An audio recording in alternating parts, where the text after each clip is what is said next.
Oi, oi, gente! Sejam bem-vindos a mais um episódio da nossa segunda temporada aqui do Juntando os Pontos. Um prazer estar com vocês em mais um episódio, hoje com um tema super interessante e super válido. Isso aqui no seu dia a dia de trabalho é o que há. Meu nome é Maria Larissa, eu sou uma das apresentadoras aqui do podcast e vamos começar esse papo mais que interessante hoje. Olá, pessoal. Meu nome é Stephanie e vou estar aqui com vocês neste episódio que promete ser fantástico, mas antes de começar, vou pedir a vocês aquele pedido todo especial. Se você está nos acompanhando pelas plataformas de áudio, deixa sua avaliação, deixa seu comentário. Se você está pelo YouTube, dá aquele joinha, deixa seu comentário, ativa o sininho para as notificações e se você está pelo seu Instagram, não deixa de curtir e compartilhar com seus amigos o episódio de hoje. O tema é hipertensão e a importância da atividade física e para isso a gente tem um convidado mais do que especial, Dr. Domingos Melo, que é médico pela Universidade de Pernambuco, a UPE, pós-graduado com doutorado em cardiologia pela Faculdade de Medicina da USP, é especialista em cardiologia pela Faculdade de Oklahoma, nos Estados Unidos, e pela Sociedade Brasileira de Cardiologia. É professor de medicina daqui do Centro Universitário da Uninassal e nosso querido professor, conhecido como Papi, porque ele é o Papi de todo mundo. Doutor Domingos, seja muito bem-vindo a esse bate-papo de hoje. Muito obrigado, Stephanie, Maria. Estou impressionado com vocês, assim, com tecnologia, como os alunos de medicina evoluíram e mudaram, viu, gente? Parabéns para vocês. E a dica vai aí para quem vai assistir, a coisa é boa. Vale a pena a gente marcar lá e ficar assistindo, porque é legal. Então, para a gente dar o ponto de partida dessa conversa, doutor Domingos, conta para a gente um pouquinho da sua história pessoal. Como foi a escolha para a medicina? Como se iniciou tudo isso? Me formei em 89. Fui para o colégio, mas desde pequeno eu gostava de fazer essas coisas que mexiam com alguma coisa de saúde, né? Eu gostava de fazer curativo, essas coisas. Então aquilo foi se estruturando na minha cabeça e quando eu entrei já... Naquele tempo a gente chamava oitava série, diferente, né? Depois você fazia primeiro científico e tal. Eu já estava decidido, e aí já fiz minha opção por medicina e fui lá para o vestibular fazer, né? Naquele tempo só tinham 2 universidades, a concorrência sempre foi a mesma. Então não era muito fácil entrar. Eu estava lá morrendo de medo, mas quando vi, passei lá em 6º lugar. Eu digo, entrei. E professor, assim, falando também um pouco da sua trajetória após a formatura, assim, que caminho lhe levou para a cardiologia? Sempre foi um plano desde o princípio? Durante a faculdade, eu já comecei a me estruturar, porque no passado... A gente não tinha essa forma de medicina que tem hoje, que você já tem uma estruturação com um método novo, que no primeiro período você já começa a ter contato com pacientes, por exemplo. Naquele tempo não era assim. A gente só teria a chance de ter contato com o paciente quando realmente você terminasse o curso. Não tinha uma programação para isso. Então, quem queria ter contato começava lá e meio furão, procurando alguém para acompanhar. Como eu estudava lá na UPE, o que não faltava lá era lugar para ir. Então, eu gostava de cardiologia, porque eu gostava de ausculta, e aí tinha uns mestres que eu começava a olhar, e daqui a pouco, quando eu vi no 3º ano, eu já estava dentro da UTI, e né, fui aprendendo cardiologia de uma forma já aprofundada desde o 3º ano. Quando me formei, eu já me sentia cardiologista. Né? E aí é residência, e vai para pós-graduação, e depois fui para fora... Enfim, o caminho é igual ao que vocês têm hoje, só que ele era trilhado um pouco diferente. Mas o resultado final é exatamente o mesmo. Interessante o senhor falar assim, professor. Eu tive a oportunidade de ser sua aluna há uns anos atrás. E assim, o senhor transmite para a gente coisas da cardiologia que são essenciais para a nossa prática. E a gente lembra, ainda hoje eu lembro, de coisas que o senhor falou naquela época. Porque a prova oral... marca a cabeça da gente. Na minha época, era o que tinha, assim. E, assim, trazendo um pouco para o nosso tema de hoje, que é a questão da hipertensão. Como se apresenta para o senhor na prática e como o senhor percebe assim, os benefícios da atividade física a longo prazo e para um paciente já com diagnóstico de hipertensão? Bom, isso é bem legal. Eu só quero dar um toque aí, se vocês me permitem, para falar sobre essa questão da prova oral, já que você trouxe. Eu acredito, gente, muito em fazer uma prova oral, porque o médico em si, quando ele está de frente ao paciente, o paciente vai perguntar para você, Stephanie, o que é hipertensão arterial? Sim. E você não vai procurar para marcar ABCD, você vai dizer para ele. Então, isso é uma prova oral. Agora sim, doutor Domingos, vamos até deixar isso um pouquinho em off, para não virar moda por aqui, porque vai que isso pega, o senhor é o único professor que realmente tem como método de avaliação uma prova oral. E, gente, não é moleza não, viu? São inúmeros assuntos que a gente precisa estudar, a gente não sabe que pergunta a gente vai responder, sobre qual assunto. Olha, é um nervoso que dá na hora, que só o aluno entende. E aí, no final, ele diz, tá vendo como foi tranquilo? E não foi nada tranquilo. Bom, a hipertensão, gente, que você trouxe, Maria, é uma doença, assim, que eu tenho conversado com... Para quem eu converso, eu sempre digo que hipertensão é doença de médico, não é doença de cardiologista. Ela não é doença de especialista, porque ela é uma doença que tem uma prevalência tão alta no nosso meio. Veja, eu tenho 30% de hipertenso, ou seja, em cada 10 pessoas que eu atendo, 3 serão hipertensos. E se tiverem acima de 60 anos, é 1 para 1. Eu atendo 1, o segundo é hipertenso. O terceiro não, o quarto é hipertenso. Então é uma prevalência muito alta. Por conta disso, a gente nem tem médicos suficientes para tratar os hipertensos. Imagina deixar só os especialistas. Então todo médico tem que aprender sobre hipertensão. E basicamente é uma doença agressiva, porque ela destrói o sistema vascular. E ela é uma doença silenciosa. Veja, os números hoje estão mostrando que 43% dos hipertensos não sabem que tem pressão alta. Isso em setores de grande avaliação mundial. Em algumas áreas, chega a quase 90%. Então, é muito alto esse número para uma doença que é tão destrutiva para o coração, tão destrutiva para o rim, tão destrutiva para o cérebro, tão destrutiva para o olho. Então, nós precisamos cuidar mais dos nossos hipertensos. E quem é hipertenso? Simples. Hipertensão é uma doença de muito fácil diagnóstico. Basta fazer a aferição da pressão arterial, ou seja, você não precisa furar nada. Só para esclarecer, gente, quem dá o diagnóstico final da hipertensão é o médico. Por que o médico é diferente? Não, qualquer profissional de saúde pode fazer a verificação da pressão, mas o diagnóstico final é do médico, porque ele vai saber diferenciar os fatores que tornam a doença com a característica de verdadeiramente ser hipertensão. E só o médico pode fazer isso na fase final. Quem é hipertenso? Todo aquele que tiver uma pressão, que a gente chama pressão sistólica, que é a pressão maior, é aquela primeira lá. Quando você fala 12 por 8 ou 120 por 80, você está dizendo que a sistólica é 120 e a diastólica é 80.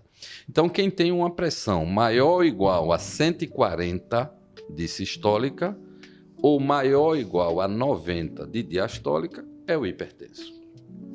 Aí se dá a importância do médico generalista ser bom com relação ao manejo da hipertensão dentro da atenção básica. E aí, doutor Domingos, eu pergunto ao senhor como estimular, desde o período da graduação, a prevenção primária entre os pacientes e como a atividade física pode impactar isso. Então, isso a gente traz também para o nosso contexto de vida como aluno, porque nós não podemos sugerir algo para o nosso paciente que a gente não faz uso na nossa própria vida. Isso é uma relação bem difícil até, na verdade. Essa é aquela coisa, eu faço o que eu digo, não faço o que eu faço, né?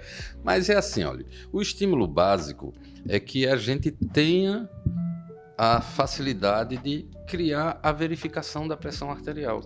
Então, basta verificar a pressão arterial. Então, quando você está no seu atendimento do dia a dia, você às vezes está numa sala que tem tantos acompanhantes, ele traz uma pessoa, mas não verifica a própria pressão e ele pode ser o hipertenso. Então, entrou no serviço de saúde, todo mundo deveria fazer a medição da pressão arterial. Você faz a aferição fácil, qualquer pessoa que entrou faz a aferição, tiver com a pressão alterada, recebe tratamento. Às vezes a gente perde muito com isso. A segunda coisa, Stefano, que eu sempre afirmo é que o exercício físico faz muito bem para a nossa pressão. Por quê? Porque ele relaxa o sistema vascular. Ele ativa o que nós chamamos de corações periféricos. Porque a gente pensa sempre que a gente só tem esse aqui. Mas não. Dentro do nosso sistema vascular, existem milhares de pequenos corações. As válvulas que estão dentro das nossas veias, elas funcionam como pequenos corações. Então, quando você faz esse sistema periférico trabalhar, você descansa o coração principal. Então, o exercício físico traz esse benefício. E o mais importante, andar é grátis, gente. Não custa um tostão. Quanto tempo eu devo fazer de atividade física? Hoje a recomendação da maior escola do mundo, que se chama American Heart Association, ela coloca que você deve andar cerca de 30 a 60 minutos por dia durante 5 dias. Ou seja, entre 150 ou 300 minutos por semana. E como é que você determina por onde começar? Claro, você tem que fazer uma avaliação do seu coração antes para ter certeza que não tem outros problemas. E aí o médico vai orientar como você vai fazer essa atividade física. Então, fica aí a dica.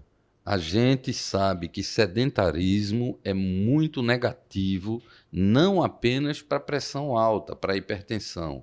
Ele é negativo para outros problemas, outras doenças, como diabetes, por exemplo. Então, a atividade física é muito bem-vinda para o nosso sistema. Com certeza, professor. E o senhor fez um comentário relacionando com a diabetes, né? É muito interessante que na prática, muitas vezes, chega um paciente assim com múltiplas comorbidades e muitas vezes associadas, né? Hipertensão, diabetes e um paciente sedentário, com obesidade. E eu queria saber do senhor, assim, sua opinião em relação. O paciente se atrasou, digamos assim, ele já tem um diagnóstico de várias comorbidades. E ele quer como a atividade física vai impactar positivamente no manejo do tratamento dele, assim, a longo prazo, considerando que ele já está com diagnósticos aí na mão. Bom, isso, Maria, é muito bem-vindo esse seu questionamento. Primeiro, para colocar o seguinte, que quando você faz atividade física, você normalmente tem mais aderência a todos os tratamentos. Então, você observa que as pessoas que são mais ativas do ponto de vista de exercício, elas fumam menos. Porque ela entrou num momento de vida saudável, então ela começa a deixar hábitos negativos, que são chamados modificáveis.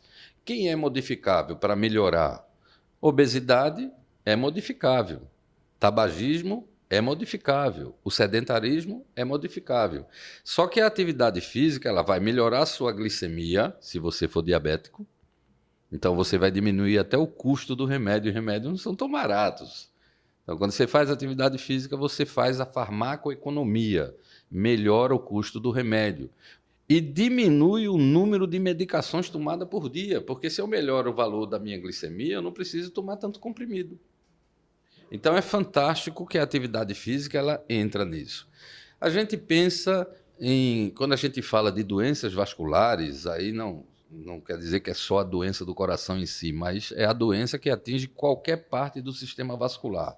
Por exemplo, eu vou ter menos derrame cerebral se eu fizer atividade física. Isso é muito importante. Eu controlo mais a pressão, eu controlo a diabetes, mas dentro dos fatores de risco, quem são os fatores de risco? Quem é que provoca doença?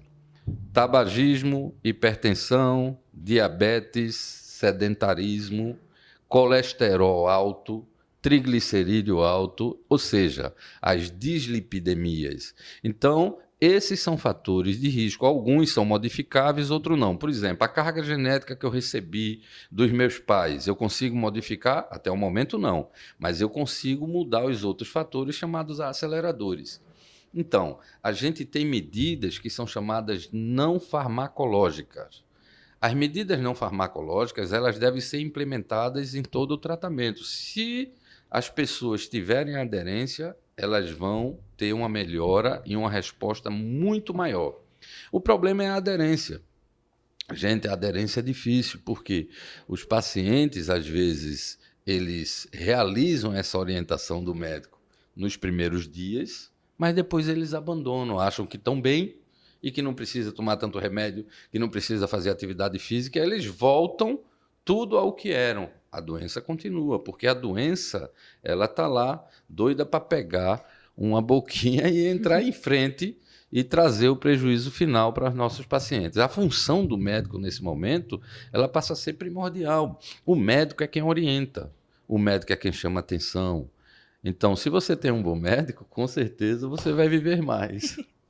E o senhor fez um comentário, professor, sobre a questão da aderência, que é algo que a gente vê muito na prática, assim. Quantos problemas não aconteceriam ou seriam muito menores se esse paciente tivesse perdido peso, praticado atividades físicas? E assim, a gente chega no momento da orientação, acontece a orientação e fica na expectativa de que o paciente realize, assim, efetue o que a gente sugere, né? Eu queria saber do senhor, assim, com tantos anos de prática, em relação aos seus pacientes, como o senhor percebe essa aderência, assim, dentro do seu trabalho? A aderência, Mariela, ela é realmente muito baixa. Dentro do meu trabalho, eu faço sempre comparações com o que a gente tem de aderência no mundo. A aderência hoje chega no máximo a 10%. Então é muito ruim, porque, como eu falei, os pacientes têm uma aderência numa fase inicial e logo depois abandonam. Veja como é grave isso, gente. O paciente tem um infarto, ele está na UTI. Você tira ele da UTI e põe no apartamento. Ele melhorou. 30% deles, que são tabagistas, voltam a fumar ainda no hospital. Olha, ele saiu da UTI agora. E aí ele vai lá, 30%. Em 10, 3 voltam a fumar ainda no hospital. Então a aderência é difícil, porque é difícil você conseguir fazer o convencimento. Mas aí, o que é que está ao redor disso? Normalmente, muitos sofrem de angústia e tal. Então, o médico ele tem que estar fazendo cobertura de tudo. Ele tem que olhar o paciente como um todo. Ele não pode focar num ponto. Ele tem que conhecer aquele paciente que ele trata de uma forma ampla, porque assim ele vai conseguir maior sucesso na aderência. Às vezes, para que a aderência seja maior, a gente tem que apertar o paciente e dizer, meu filho, você sabe que você vai perder tempo de vida com isso, vai morrer antes. Algumas vezes eu chego para o meu paciente e digo, olha, nesse ritmo, todos os estudos já afirmam que em 2 anos você morre. Ele disse, como, doutor? Isso não tem saída. Se você não mudar o perfil, vai perder a vida. E a gente tem que usar a evidência científica para mostrar ao nosso paciente que aquilo vai acontecer, que é garantido, porque o dado epidemiológico garante que vai ser assim, para que ele recue e aumente a aderência. Doutor Domingos, ainda sobre essa aderência, os generalistas que estão se formando agora, os estudantes que estão nos ouvindo, de que maneira a gente poderia abordar ou fazer um trabalho com o nosso paciente de conscientização para que essa aderência se tornasse um número maior, né? Um percentual mais alto? O senhor acredita num trabalho multidisciplinar, por exemplo, um acompanhamento com terapia, uma equipe multidisciplinar para trazer esse resultado? Bom, fantástico isso, Stefano, que você está colocando. Mas eu digo para vocês, uma das primeiras coisas, vocês mesmos têm feito muitos trabalhos, e aí eu observo que vocês fazem movimento. Então, começa com um movimento simples. E o estudante de medicina, a gente chama de estudante de medicina, mas eu já acho que o estudante de medicina ele já é um médico, só que ele não pegou o CRM ainda para autorizar. Mas ele já tem um papel muito importante nisso. Qual é o papel de importância que ele tem? Movimento. Então, esses movimentos podem ser movimentos de aderência a tratamento. Então, vocês fazem um movimento, começam a distribuir material, usam toda a rede social para mostrar que quando você colabora com o seu tratamento, não é só o médico que vai resolver, você precisa colaborar. Isso é a aderência. o seu resultado vai ser muito maior. Então, é um trabalho de educação que pode ser feito. Agora, quando você usa uma equipe multidisciplinar, então você atende o paciente, depois ele passa pela assistência social, ele passa pelo psicólogo, então ele vai para o educador físico, então isso faz com que ele fique mais preso e daí a resposta dele pode ser maior. O problema é que nós temos custo para fazer isso, então não dá para fazer multidisciplinar com facilidade. Então, às vezes, o processo de educação que os estudantes podem fazer muito bem pode ajudar bastante os pacientes em relação a aderir aos tratamentos.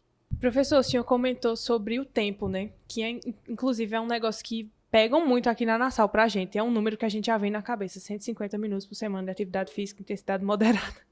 E aí eu queria saber do senhor, assim, em relação, quando a gente fala de hipertensão, problemas cardíacos, os exercícios, assim, que são mais as modalidades esportivas, digamos assim, porque o pessoal fala muito de musculação, exercício resistido, né, exercício de força, mas a gente também precisa falar sobre o cardio, né, sobre a caminhada, sobre a esteira. Tá, isso é muito bem-vindo. Quando a gente fala aqueles 30 minutos, nós estamos 30 minutos por dia ou 60 minutos por dia, que vai ser moderado ou até leve, porque a gente normalmente começa com a prática mais leve para o paciente ir ganhando para a atividade muscular, reforçando o músculo para que ele possa não ter tanta lesão. Esse é o exercício cardio. Então, o exercício cardio vai ser o melhor para ele. Então, ele vai caminhar, ele vai andar com uma velocidade de passo maior, ele vai fazer bicicleta, ele pode jogar tênis, ele pode jogar vôlei, são atividades cardio. Agora, pelo menos 2 vezes por semana, ele tem que ter atividade de força muscular. Então, são 30 a 60 minutos por dia e 2 vezes por semana ele acrescenta a atividade de força muscular, que seria o mínimo. Sempre lembrar que eu tenho que mexer um grupo muscular em uma vez e da outra vez o outro grupo muscular. Qual é a ideia disso? Que a gente tenha menos lesão, porque se ele tem lesão, ele abandona o exercício, então o prejuízo é muito maior. Então tem que ter orientação. Então essa seria a forma. Agora, qual é o exercício que traz mais benefício? A gente já estudou tudo. Antigamente a gente achava que era só o cardio, depois começou a achar que era o muscular. Depois vieram várias... Quem rege isso é a Associação Americana do Coração. Hoje está estabelecido que os dois, tanto o exercício dinâmico quanto o exercício isométrico, ou seja, o cardio e a força muscular, eles promovem o mesmo benefício. Então os dois são muito bem-vindos. E é importante também, né, professor, que o paciente goste da atividade física, assim, que ele vai fazer seu cardio, mas ele pegue algo que goste para que seja prolongado, né, para que seja mantido a longo prazo, constante na atividade física. Isso que você está colocando é, assim, o primordial. É isso mesmo. Você tem que perguntar para ele qual a atividade que o senhor prefere. Se ele disser que gosta mais de pedalar do que de caminhar, ele vai pedalar. Ele tem que fazer a atividade que ele gosta. Você não pode chegar lá e imputar para o paciente, olha, a partir de agora só vai fazer natação. Ele diz, mas eu não gosto de natação. Então, ele não vai fazer aderência. Ele tem que fazer o que ele gosta. Existe aquela questão também. O exercício pode ser gratuito, mas quando você vai, por exemplo, para uma academia, qual a importância da academia? Você vai ter um exercício mais orientado, ter um professor lá para lhe fiscalizar, o risco de ter lesão muscular é menor e você paga. Quando você paga, você não quer perder o dinheiro que você pagou. E aí você termina indo porque você não quer perder o dinheiro. Mas, se você não pode pagar a academia, hoje a gente tem as academias das cidades que estão aí livres para todo mundo usar, ou fazer a prática de atividade física gratuita. E também nesse contexto, a gente também pode destacar os problemas que o sedentarismo podem trazer de forma sistêmica para o nosso organismo, né, doutor Domingos? Claro, o sedentarismo é tão importante a atividade física que, por exemplo, câncer de mama, a gente fala muito em câncer de mama. Você tem mais câncer de mama nas mulheres sedentárias. Então, só o fato de fazer atividade física, você diminui a incidência de uma doença que é o câncer, que é uma doença grave. Então veja como é importante você sair do sedentarismo. Saindo do sedentarismo, você vai diminuir a quantidade de diabéticos a quantidade de hipertensos, a quantidade de derrame cerebral, a quantidade de pacientes que vão fazer insuficiência cardíaca, a quantidade de pessoas que vão desenvolver uma doença vascular periférica. Então, gente, por que é que a gente não faz? Por que é tão difícil? É pelo seguinte, porque nós somos muito acostumados a ser conservadores. Se você está acostumado a ficar lá deitado, dificilmente você vai querer fazer atividade física. Mas na hora que você começar a fazer atividade física, você já não vai querer parar de fazer atividade física. É interessante, então a gente tem que dar o estímulo do start. Startou, tudo certo. Aí é só seguir, né, professor? É só seguir. Professor, recentemente eu fui para um simpósio da Real Cardiologia e eles falaram, mudando um pouco o tema, mas ainda falando sobre hipertensão, eles falaram muito sobre os esquemas de drogas. E muitas vezes, assim, na prática, a gente percebe o paciente chegando com um esquema que é antigo, assim, que às vezes não é tão eficaz e que existem drogas que são baratas, consideravelmente assim, que são mais eficazes. E eu queria que o senhor falasse, já que o nosso podcast é para estudantes, sobre essas drogas que são mais recentes, mais eficazes, assim, para esse paciente. Bom, isso é bem legal também, em relação a tratar. Nós tivemos várias mudanças em relação às orientações de como tratar a hipertensão arterial. Veja, acima de tudo, o tratamento começa por medida não farmacológica, que é o que nós falamos aqui.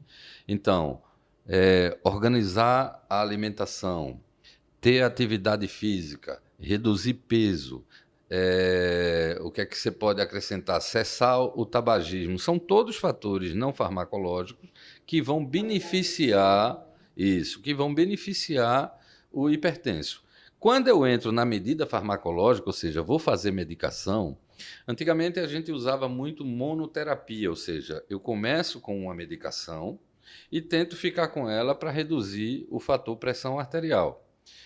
Atualmente, a novidade nós já deveríamos começar com a terapia de associação, ou uma terapia dupla ou uma terapia tripla. Qual a vantagem? Quando eu uso uma terapia dupla ou tripla, eu posso dar doses menores das medicações, agindo em pontos fisiopatológicos diferentes e conseguir um resultado maior. Ah, mas pode ficar mais caro? Não, nós podemos utilizar, por exemplo, para quem não pode pagar, utilizar as medicações que são disponíveis. O que é que a gente usa muito hoje? A gente usa os inibidores da enzima de conversão, e aí, por exemplo, você tem o maleato de enalapril. Pode pegar gratuito. Nós usamos os bloqueadores do receptor da angiotensina, e aí você tem a losartana, como exemplo, que é gratuito. Você pode usar um beta-bloqueador, e aí você tem atenolol, metoprolol, todos gratuitos. Então você pode fazer uma receita de dupla ou tripla e o paciente ter acesso de forma gratuita. Então essa é a melhor escolha que nós temos hoje para tratar. Claro, a gente sabe que medicações podem dar efeitos colaterais. Por isso a escolha de fazer associação, porque com isso eu diminuo um pouco do evento colateral. Então, isso é o que tem de mais moderno no momento atual de como a gente trata o hipertenso.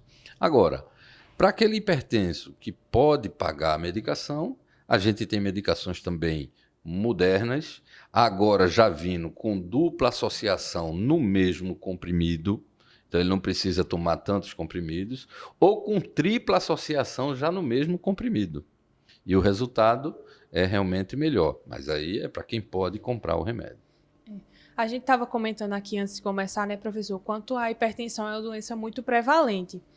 E assim, para o senhor, diante das suas vivências, quando chega no consultório um paciente hipertenso e com várias outras comorbidades, como é que a hipertensão influencia em relação a todas essas outras comorbidades desse paciente? Influencia de forma bastante negativa, porque se você associa, é muito comum, e eu quero deixar aqui um ponto para chamar a atenção de todos, é o seguinte: hipertensão e diabetes gostam de andar juntos.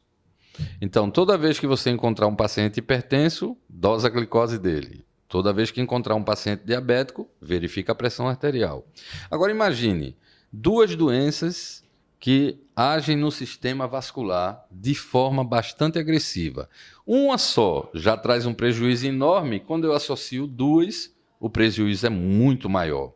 Então, quando você tem a comorbidade em associação, você vai ter maior prevalência de derrame cerebral e de doença renal crônica, além de doença vascular periférica. Veja que agressão ao sistema. E eu volto a lembrar, muitos são assintomáticos e passam anos para serem diagnosticados. E quando você vai achar, ele já está com a lesão em órgão-alvo. O que é que a gente chama de lesão órgão-alvo? Ele já provocou um dano no coração, já provocou um dano no olho, já provocou um dano no rim, já provocou um dano no sistema vascular periférico. Por isso que é importante, quando a gente define o hipertenso, olhar todas as comorbidades e tratá-las também de forma adequada. O senhor falou sobre a lesão de órgão-alvo, né? Aqui na Nassau a gente tem a oportunidade de rodar algumas vezes numa clínica de hemodiálise.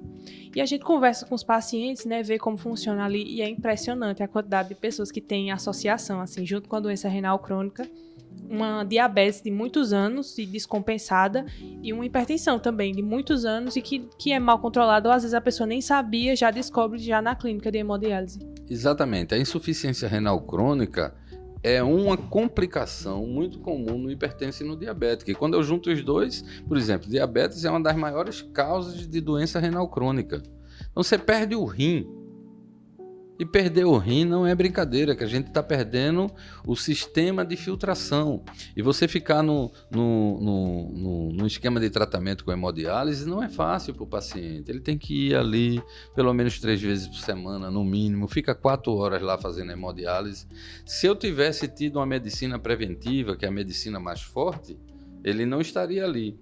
Então, você trouxe um questionamento muito bom, Maria, que é estimular o nosso pensamento para termos mais prevenção do que tratamento, porque se eu fizer uma medicina mais preventiva, o meu resultado é muito mais positivo. Quando eu estou tratando já o que aconteceu, não é tão bom os resultados de tratamento, eles não são tão bons. E abordando essa questão de prevenção também, doutor Domingos, a gente sabe que a gente está vivendo uma época onde as doenças mentais estão em alta. A gente começa com um pequeno estresse e de repente aquilo ali se transforma em algo muito maior. Se transforma em um burnout, se transforma em uma depressão crônica, vai tomando caminhos que às vezes até para controlar se torna mais difícil. Então, trazendo isso para o nosso contexto como estudantes, o aluno que chega e diz: eu não tenho hipertensão, eu não tenho diabetes, mas como nossa rotina é bastante pesada, quase sempre estamos estressados e, como o senhor sabe, isso é um fator que desencadeia uma hipertensão. A gente pouco tem tempo de se exercitar também, principalmente em período de provas. Então, que conselho o senhor deixaria aqui para a gente que estuda tanto sobre essa patologia, dentre tantas outras, e às vezes esquece até mesmo de se cuidar, não é verdade? Isso a gente já fez estudo na população de saúde, estudo direcionado a médicos, e os médicos têm realmente muito depressão, muito mais depressão até do que a população geral. E isso por quê? Porque o nível de estresse é muito alto. Então tem que haver a seleção de você dizer, pelo menos 30 minutinhos eu vou cuidar de mim. Se você fizer isso, você já está diminuindo com certeza a sua carga de estresse.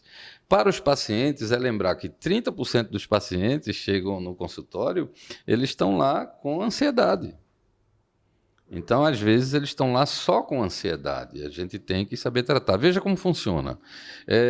A hipertensão, por exemplo, eu divido em 4 grupos. Eu tenho aquele grupo que ele não tem pressão alta, e em qualquer local que eu fizer a verificação, a pressão vai estar normal. Esse é o verdadeiro normotenso, ele não tem a doença.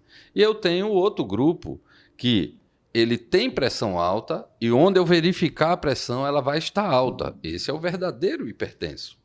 Mas eu tenho 2 outros grupos. Um que ele não tem pressão alta, mas quando vai para o consultório médico ou vê um profissional de saúde, ele fica nervoso e a pressão altera. Esse é o hipertenso do jaleco branco, por exemplo. Então, é um hipertenso que se relaciona só à ansiedade do momento para ver como o nosso sistema de controle emocional ele interfere com o resultado. E como o cérebro é interessante, a gente tem o quarto grupo, que ele é hipertenso, em qualquer local que ele estiver, a pressão está alterada, mas quando ele chega no consultório médico, a pressão normaliza. Porque lá ele diz, opa, aqui eu não morro mais de jeito nenhum, eu estou com o médico aqui, estou muito seguro. Então ele se sente seguro, se acalma, a pressão fica normal. Isso é o que nós chamamos de hipertensão mascarada, para você ver como o sistema emocional interfere até na verificação da pressão.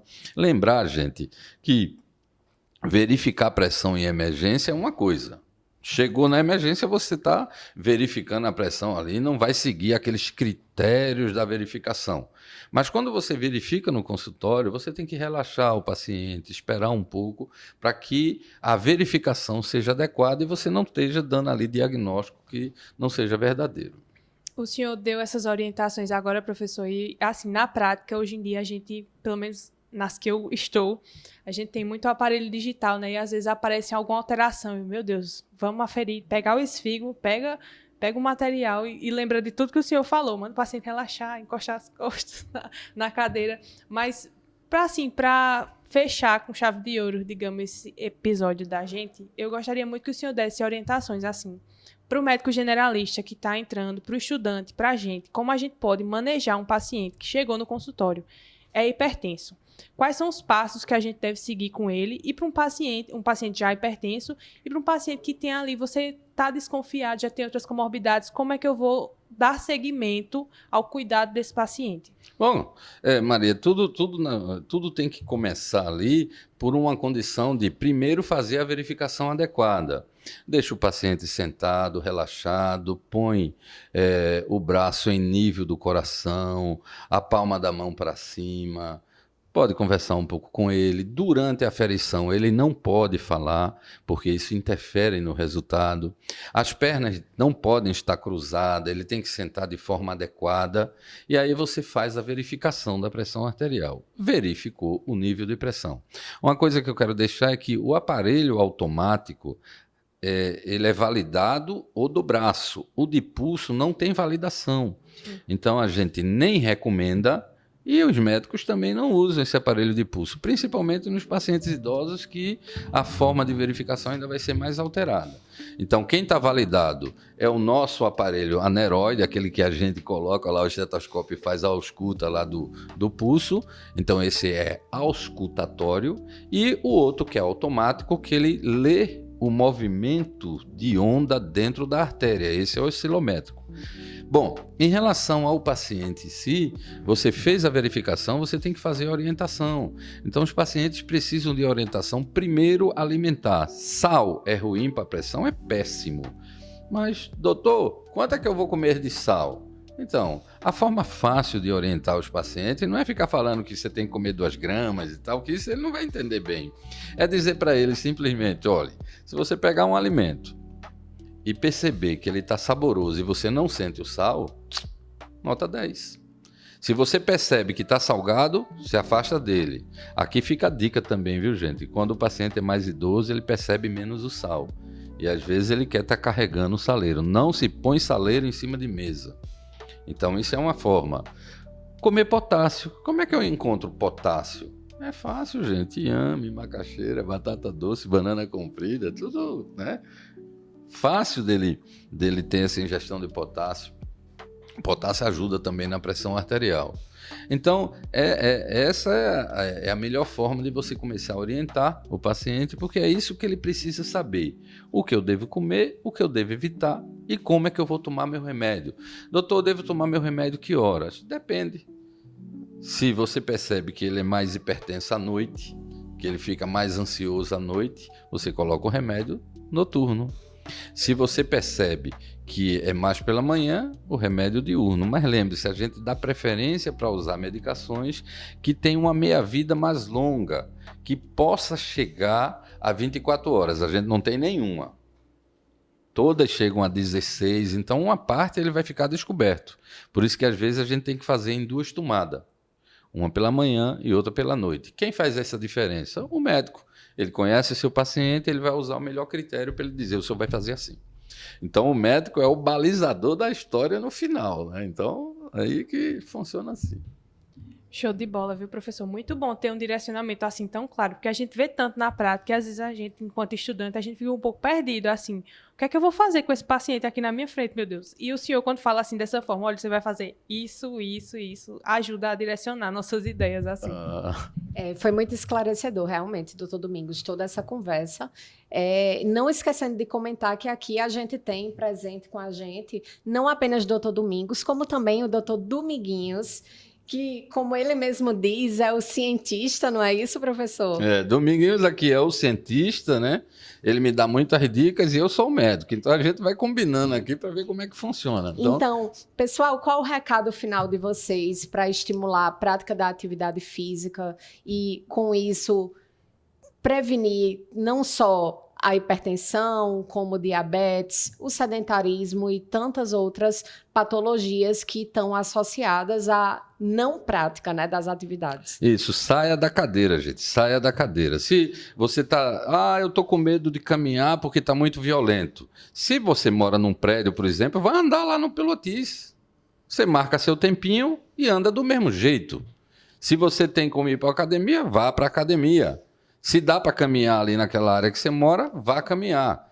Se você não pode pagar, caminhe que é grátis. Então, você tem que usar do que você tiver disponível para fazer sua prática de atividade física. Mas fica aqui a dica, Stephanie.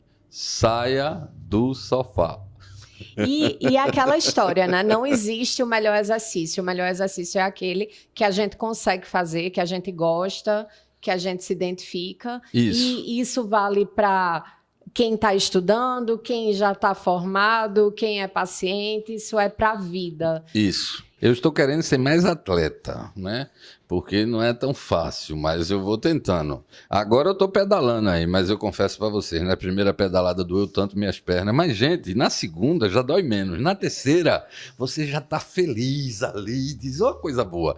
Então, o exercício é bom, ele é muito bem-vindo. E aí também, pedalar também é grátis, viu, gente?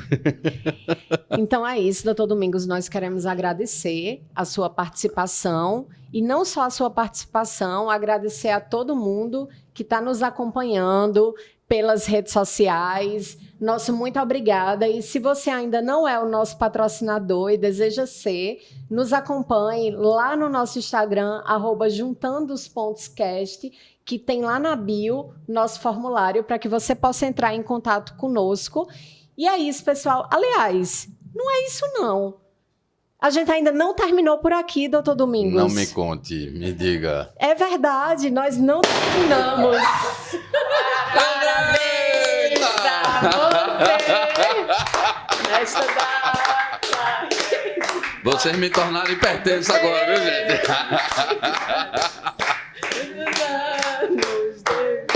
Feliz aniversário, doutor Me Domingos. perguntaram quantos anos eu tô fazendo hoje, eu disse 40.